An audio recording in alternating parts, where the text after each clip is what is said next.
이곳은 지난 한 달 동안 적게는 수만 명, 많게는 100만 명 이상이 매 주말마다 모였던 광화문 광장입니다. 이들이 이곳에 모인 이유는 간단합니다. 이른바 최순실 게이트로 불리는 비선 비리 의혹을 사고 있는 박근혜 대통령에 분노해서 직접 거리로 나와서 청와대가 보이는 이곳에서 대통령의 하야를 외치고 싶었기 때문입니다. 대국민 남하에서 얘기했듯 박근혜 대통령은 가족과의 모든 연을 끊고 살았기 때문에 정말 외로웠고, 그래서 오랜 지인이었던 최순실 씨에게 정말 순수하게 도움을 요청했을 수도 있습니다. 그러나 민심은 분노했습니다. 그동안 정치인 박근혜로서의 가졌던 별명들이 있었죠. 선거의 여왕, 아시아의 철의의 여인이라는 모습과는 너무도 달랐기 때문입니다.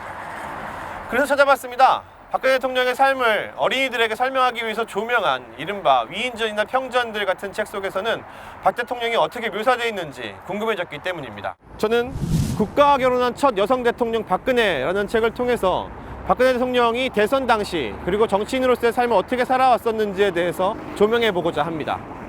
우선 책의 표지를 살펴보면 박 대통령이 대선 때부터 임기 초까지 강조했던 민생 약속, 대통합 행복이라는 두 단어가 가장 눈에 띕니다. 대선 당시 경제민주화 바람이 불었고 한강옥 현 대통령 비서실장을 국민대통합위원회 위원장으로 임명해 통합을 추구하는 모습을 보이기도 했습니다. 절반은 성공했습니다. 민생은 제대로 챙기지 못했지만 국민들은 대통령 하야를 향해 민심을 통합하고 있는 듯 보입니다. 지지율 5%. 아무나 얻는 것이 아닙니다. 책의 시작부터 무리수를 뒀습니다. 아이들 부모님을 교실로 불러놓고는 대선 후보에 대한 토론을 하라는 것 자체가 이해하기 힘든 설정입니다. 그리고 참가 학부모의 첫 대사가 과연 여자들이 우두머리가 되어서 뭘 얼마나 잘 해낼 수 있을지 정말 의문입니다. 정치는 남자들이 해야 하는 겁니다. 인데요. 정말 무리수입니다. 아이들 대화도 가관입니다. 한 아이가 너네 아빠는 누굴 대통령으로 지지하는데? 하고 묻자 다른 아이가 박근혜 아줌마라고 답을 합니다. 그러자 남자가 여자를? 이라고 되묻는데요. 여성이 사회적 강자라고 할 수는 없겠지만 남자가 여성 정치인을 지지하는 게 이렇게 반문할 정도로 놀라운 일인지 역시 도무지 납득할 수가 없는 장면입니다. 최순실 게이트와 관련해 짚어볼 만한 대목들도 여럿 있었습니다. 지수라는 어린이의 아버지는 박 대통령의 결단력과 확고함을 가지고 있다 하면서 한나라당 대표 시절의 일화를 소개합니다.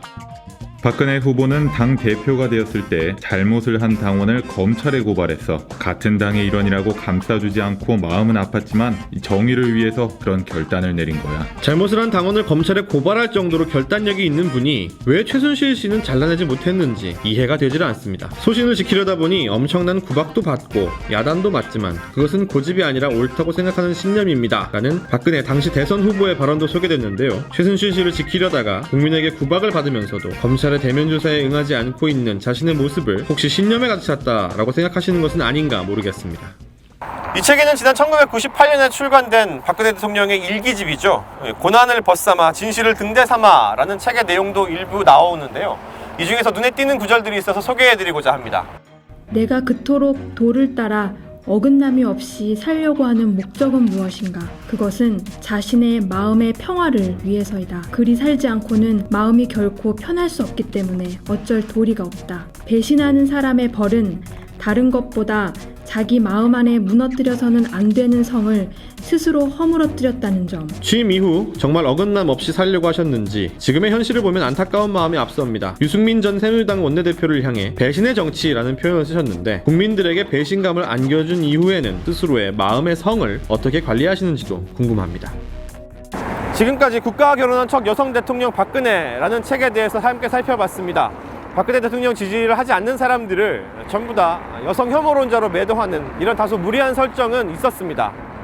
하지만 10대 공약을 어린이들이 알기 쉽게 설명했다라는 점에서 아이들용 평전이나 위인전으로는 사용되기에 무리함이 없지 않나 하는 생각이 들기도 합니다. 그러나 박근혜 대통령이 과거에 했던 발언이나 행동들이 지금 현재의 모습, 상황과는 맞지 않는다는 점에서 개운하지 못한 뒷맛을 남기는 것은 어쩔 수 없다는 생각입니다. 지금까지 리뷰덕의 이준규 기자였습니다.